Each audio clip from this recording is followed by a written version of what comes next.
तुम ना हद करते हो अमन। मैंने सोचा था कि हम हनीमून पर बाली पेरिस जाएंगे, अच्छा रोमांस करेंगे, और कहाँ हम इस बिहार की ट्रेन में धक्के खा रहे हैं। अब इस घोस्ट हंटर से शादी की हो तो हनीमून भी तो भूतों के साथ ही मनाना पड़ेगा ना। पर तुम चिंता मत करो, भूतों को ज्यादा चर्बी वाला इंसान नहीं पसंद है। अमन की बात सुनकर मीना ने तुरंत ही भौहें सिकोड़ ली थी और मुंह फुलाकर खिड़की से बाहर देखने लगी।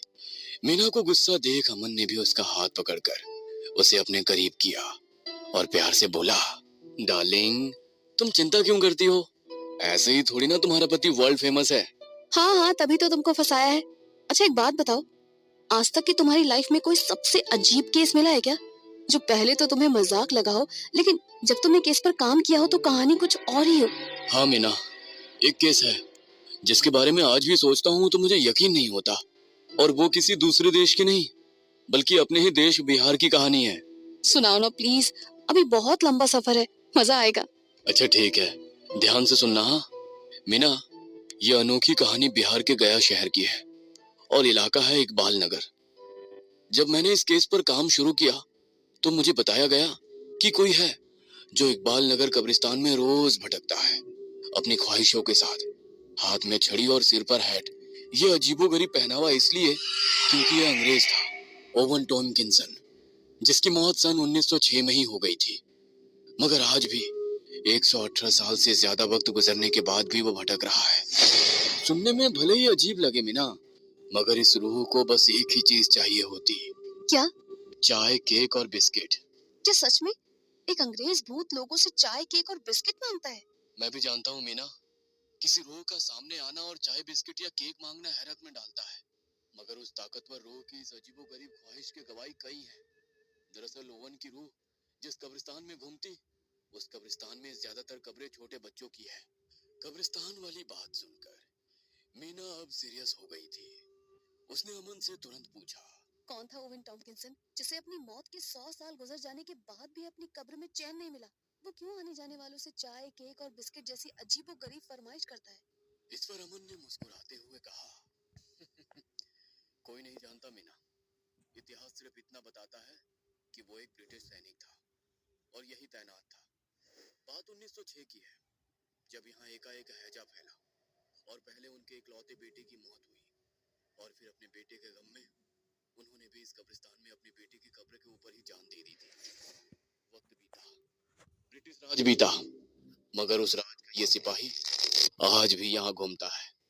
इकबाल नगर के लोग बताते हैं कि कुछ साल पहले तक तो ओवन की रूह अक्सर रात के सन्नाटे में रास्ता रोककर खड़ी हो जाती थी, और छोड़ती भी तब थी जब उसे चाय और बिस्किट का नजराना पेश किया जाता था। हालात ऐसे हो गए कि लोगों ने रात में घर से निकलना ही बंद कर दिया था, मगर एक रोज उसका पाला अपने मजबूत ताकत से पड़ गया। लोग बताते हैं कि उसी कब्रिस्तान वाले रास्ते पर एक बार एक फकीर जान साहब अपने टमटम पर सवार कहीं जा रहा था। ये हुई ना बात, अब आया कहानी में नया किरदार। पहले सुन तो लो। तो अपनी आदत से लाचार ओवन ने उनका भी रास्ता रोक लिया और अपनी वही पुरानी ख्वाहिश दोहराई, चाय और बिस्किट। लेकिन जान साहब ओवन को पहचान गए थे कि ये वही ओवन की आत्मा है जिसका हल्ला पूरे इलाके में है। तो उन्होंने वादा कर गए कि कल वो फिर आएंगे और उसकी अजीबोगरीब चाहत को हमेशा हमेशा के लिए पूरा कर देंगे। मगर होने को कुछ और ही मंजूर था। दरअसल चांद साहब ने चाय बिस्किट पर कुछ काला जादू कर दिया था, जिससे ओवन की रूह अब चांद की गुलाम हो गई थी, और जो रूह पहले इंसान से बस चाय बिस्किट मांगती थी, वो रूह अब उन्हें सोना, चांदी और दौलत मांगने लगी थी, और जो नहीं देते थे उन्हें ओवन की रूह मारती भी थी। फिर मुझे बुलाया गया। क्या तुम उस ओवन रूह से मिले हो? नहीं, एकदम से नहीं। दरअसल जब मैं उस कब्रिस्तान में पहुंचा तो चारों तरफ सन्नाटा था। जगह जगह लाश के सड़ने की बदबू आ रही थी, और वो लाशें किसी इंसान की नहीं बल्कि कुत्तों की थी, क्योंकि उस चांद के कहने पर ओवन की रूह ने इलाके के सारे कुत्तों को मार दिया था। वो सिर्फ इसलिए क्योंकि वो चांद को देखकर भौंकते थे। पर मैं जैसे जैसे कब्रिस्तान के अंदर जा रहा था, वैसे वैसे मुझे किसी के रोने की आवाज सुनाई दे रही थी। मैंने तुम्हारा क्या बिगाड़ा है? तुमने मुझ पर ब्लैक मैजिक किया है, क्योंकि मैं तुम्हारी बात करने से मना नहीं कर पाता हूँ। क्यों मैंने इतने सारे कुत्तों को मौत दे दी, क्यों? अरे अंग्रेज, तेरी हिंदी तो बहुत सुधर गई है। लगता है अब तुझसे इंसानों की हत्या करवानी पड़ेगी। तब तो मेरे ख्याल से तू संस्कृत ना बोलने लगे। कमीने, वो मेरे बेटे के खबर है, कम से कम उसे तो छोड़ दे। अबे तुझे तो शर्म आनी चाहिए। तेरा बेटा चैन से सो रहा है और तू है कि 100 से उसके लिए चाय, केक और बिस्किट ये किए जा रहा है। शर्म तो तुझे आनी चाहिए चांद, जो एक शरीफ रूह को तूने उस हैवानियत पर उतार दिया है। पर तू चिंता मत कर, ओवन की मदद के लिए मैं आ गया हूँ। मुझे देखते ही चांद समझ गया था कि मैं जरूर उसकी मुसीबत बनकर ही उसके सामने आया हूँ। इसलिए उसने ओवन की रूह से कहा, ओवन, अगर ये आदमी इसी कब्रिस्तान में आज रात मर गया तो मैं तुझे आजाद कर दूंगा। ओवन ने भी चांद की बात सुनकर मुझ पर हमला कर दिया। मैं कब्रिस्तान के जिस भी कोने में जाता, वो मुझे मेरी गर्दन पकड़कर चांद के सामने ला पटकता। मैं भी समझ गया था कि मैं दोनों से एक साथ नहीं जीत पाऊंगा। इसलिए तब मैंने अपने गुरु की माला निकाली। मेरे गुरु ने ये माला मुझे देते हुए कहा था, ये माला देखकर कोई भी रूह मेरी बात मानने से इनकार नहीं कर सकती थी। और ऐसा हुआ भी, क्योंकि जैसे ही मैंने वो माला ओवन को दिखाई, वो वापस से शांत हो गया था। अब बस मैं और चांद एक दूसरे के सामने थे। पर मैंने चांद को कम आंका था, क्योंकि ओवन के शांत होते ही उसने कुछ मंत्र पढ़ने लगे थे। और उसके मंत्र पढ़ते ही कब्रों से बच्चों की सड़ी गली लाशें, कंकाल और मरे हुए कुत्ते भी जागने लगे थे। फिर कुछ ही पल बाद मेरे सामने चांद खड़ा मंत्र बड़बड़ा रहा था और मेरे पीछे बच्चों और सैकड़ों कुत्तों की लाशें थी, जो चांद के एक इशारे पर मुझे जिंदा से मुर्दा कर सकती थी। मेरे सोचने भर की देरी थी कि चांद ने सभी लाशों को मुझे मारने का इशारा कर दिया और खुद जोर जोर से मंत्र बड़बड़ाने लगा। यह देख मैं समझ गया था कि जब तक चांद का मंत्र पढ़ना नहीं बंद होगा, ये लाशें रोकने वाली नहीं है। और चांद के मंत्र रोकने के लिए मैंने पहला कदम लिया ही था कि तभी नीचे जमीन से एक बच्चे की लाश का हाथ निकला, जिसने मेरा पैर पकड़कर मुझे नीचे लिया था। मेरा एक पैर अब कब्र के गड्ढे में था, जिसे वो बच्चे की लाश खा रही थी। मैं दर्द के मारे चीख रहा था और तभी पीछे खड़ी लाशों की हर पल मेरे जिस्म से पाव किलो गोश्त अलग किया जा रहा था। सच कहूं तो मुझे मेरी मौत दिखने लगी थी कि तभी अचानक कुछ हुआ और सारी लाशें खुद ब खुद पीछे हटने लगी थी।